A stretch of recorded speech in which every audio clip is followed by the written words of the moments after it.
شايفين ما شاء الله تبارك الرحمن. عملت العيش الصاج النهارده 3 كوبايات دقيق. عملوا لي ما شاء الله تبارك الرحمن 11 رغيف. هنعمل بقى سندوتشات شاورما، والسر في حاجه واحده، حطيت الميه السخنه عليه ما شاء الله طلع جميل جدا. حبايبي وحشتوني جدا. هعمل معاكم النهارده الخبز السوري او الخبز الصاج او خبز الشاورما، ليه مسميات كتيره بس ما شاء الله زي ما انتم شايفين جميل جدا. وهعمله بالميه السخنه. ما تستغربوش الميه السخنه، عايزاكم تتفرجوا على الفيديو للاخر، وما تنسوش اللايك والاشتراك في القناه لو لسه ما اشتركتوش. ما شاء الله 3 كوبايات عملوا لي 11 رغيف ما شاء الله، وتقدروا تضاعفوا الكميه لو انتوا عايزين.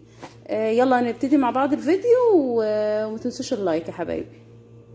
ازيكم يا حبايبي، عاملين ايه؟ يا رب تكونوا بخير، كل سنه وانتم طيبين. دخلت المدارس بقى ويلا نجهز. هعمل شاورما، بس هعمل معاكم النهارده العيش السوري او الخبز الصاج. معايا هنا دقيق هنعاير بالكوبايه عشان الناس اللي ما عندهاش ميزان. نصلي على النبي ونذكر الله. وكنتوش اشتركتوا في قناه ام رودينا او ام رودي، منوعات ام رودي، اشتركوا. ان شاء الله هتشوفوا حاجات حلوه كتير. قناه متنوعه فيها اشياء كتير جدا. جلبوا كده واتفرجوا عليها.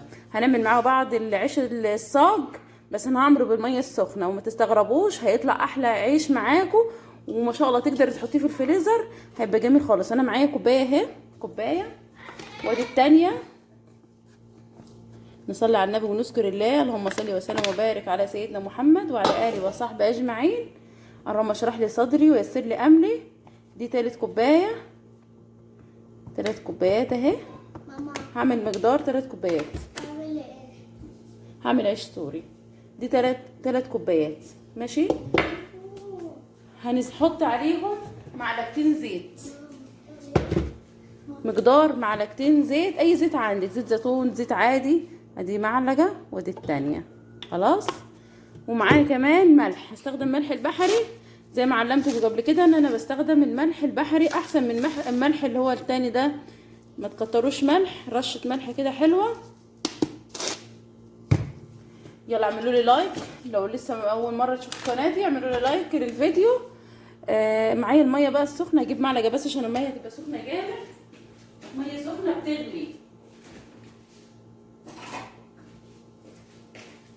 مش هحط خميره ولا احط اي حاجه، بس الميه زي ما انتم شايفين، الزيت والملح والميه. بسم الله الرحمن الرحيم. المفروض الميه كوبايه، اوريكم اهي. هعيرها برضو، هتبقى كوبايه واحده بس اهي. نسمي بسم الله الرحمن الرحيم، بالذات لما تكوني هتعملي حاجه فيها ميه سخنه، اي حاجه سخنه. بسم الله الرحمن الرحيم. انا حطيت الكوبايه كلها وهقلب بقى ما شاء الله ولا قوه الا بالله. انا مش اول مره اعمل الخبز ده، انا عملته قبل كده ما شاء الله جميل جدا. ولو احتاجنا ميه نحط، يعني ممكن دقيق يفرق عن دقيق. يعني في دقيق ما ياخدش الميه كتير، يعني ياخد الكوبايه بس، وفي دقيق هيحتاج ازيد من كوبايه. فانت بنظره عينك تبصي كده وتشوفي الدقيق بتاعك. يعني انا كده عشان سخن هو ملمش، بس شكله هيحتاج ميه تاني، هنزود عليه ميه كمان.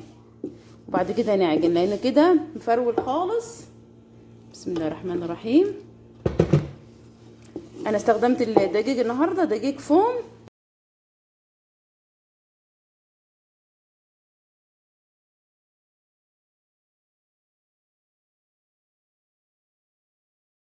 محتاجه ميه.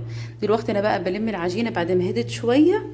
هلمها بايديا كده زي ما انتم شايفين. ولو حسيت ان هي ناشفه معاكي مش طريه نزوديها ميه كمان. شفتوا هي لما كنت عجناها كنت حاسه ان هي بتقطع في ايديا، رحت زودتها برده ميه كمان. بيفرق. في دقيق بياخد يعني انا في دقيق استخدمته ياخد كوبايه، وفي الدقيق ده بيحتاج ميه تاني زياده. هعجن بيها لحد ما تلاقيها نعمت معاك والعجينه شكلها حلو وجميل زي ما انتم شايفين. وهوريكم شكلها في الاخر. ما شاء الله تبارك الرحمن. هتلاقي طريه زي ما انت شايفه في ايديك كده. لو ما كانتش طريه بصوا هتلاقي مش هتفرق معاك. بس في المرحله دي انا هسيبها ترتاح 10 دقايق بس، وابتدي اقطعها زي ما انتوا شايفين. هقطعها القطع زي ما انت عايزه. تقدري تعملي رغيف كبير، انا عامله كبير، وفي ممكن تقدري تعملي رغيف صغير زي اللي زي ما بتشتريها يعني في المحلات، زي خبز التورتيلا يعني كده. تصغريه وتعملي الخبز الصغير ويبقى سندوتشات صغيره، يبقى شكلها جميل جدا. هنجيب بقى ايه الفراده او اللي انا ماسكاها في دي اسمها فراده والنشابه. تفرد باللي ترتاحي معاه. انا بفرد بالكبير شويه وبعدين افرد بالصغيره دي. لازم دقيق من تحت ومن فوق عشان ما تلزقش منك في الرخامه. لو ما حطيتيش دقيق هتلزق معاكي. وتفرديها لحد ما ترجيها معاكي خالص، ما تخليهاش تخينه. لو تخينه هتبقى العجينه معاكي ايه، الرغيف هيطلع معاكي تخين كده ومش هيبقى حلو. فافضل حاجه ان انت تخليها خفيفه ورفيعه خالص على قد ما تقدري. افرديها، ولو اتقطعت منك حاجه حطي القطعه على بعضيه وهيتلم مع بعض يعني، ما مش باظ يعني ولا حاجه. نصلي على النبي ونذكر الله. المرحله الجايه في مرحله التسويه. انا فردت معاكم كذا واحد. التسويه لازم يكون عندك صاجه تخينه، يعني يكون السمك بتاعها عريض. ما ينفعش تعملي حاجه يعني تعملي عجين على حاجه رقيقه مثلا، هتتحرق منك ومش هتبقى حلوه. فليفضل يكون عندك صاجه يعني ايه، الصاجه اللي انتوا عارفينها تبع الخبيز او في فرن، او في فرن يعني اللي هو البلدي ده. بس انا ما عنديش فرن بلدي، فانا بستخدم الصاجه اللي عندي. الصاجه اللي عندي يعني كويس. هي الصاجه اللي عندي دي بعمل فيها قطايف وبعمل بيها حاجات تاني، اكيد انتوا شفتها في القناه. باذن الله هحط لكم اللينك بتاع الشاورما. انا عامله شاورما على القناه تحفه جدا جدا وما بغيرهاش. انا ما رضيتش اصورها النهارده عشان انا كنت عاملاها معاكم قبل كده. فهسوي بقى على النار. اول واحده اهي تحطيها على النار تكون عاليه، يعني تكوني مسخنه الصاجه قبل ما تحطيها، وتنزل عليها وتلفيها بقى. تحطيها على الوش ده شويه وعلى الوش ده شويه، وتضغطي بالمعلقه زي ما انتوا شايفه انا ضغطه دلوقتي اهو. بتطلع معاكي فقاعات. انا مش حاطين خميره ما شاء الله. دي فايده بقى الميه السخنه. دي فايدة بقى المية السخنة هتخلي العيش معاكي ما شاء الله تبارك الرحمن هيتنفخ لوحده. لكن انت لو مش هتعمليها بمية سخنة، اعمليها بمية فترة وحطي معلقة خميرة. ما شاء الله شايفين اول رغيف، اللهم بارك. الحمد لله يعني فضل من رب العالمين. مفيش ولا رغيف منهم طلع يعني خربان ولا باظ. زي ما انا عملتهم. شوفي دي فيها قطع صغير، عادي تضغطي عليها هتستوي ومش هيجرى حاجه يعني. ما تقلقيش من الفتحات والحاجات دي عشان انا كنت مرججه الرغيف. شايفين ما شاء الله. وكان جميل جدا واهم حاجه لما تيجي تسوي واحده واحده تكوني مجهزه جنبك حله اللي تطلعيها تدخليها جوه الحله عشان تفضل طريه معاكي لاخر الوقت. وهوريكم شكل العيش بعد ما بخلص وبسويه بيبقى طري جدا. يعني العيش ده ممكن تعمليه تاكلي بيه جبنه، تاكلي بيه ملوخيه.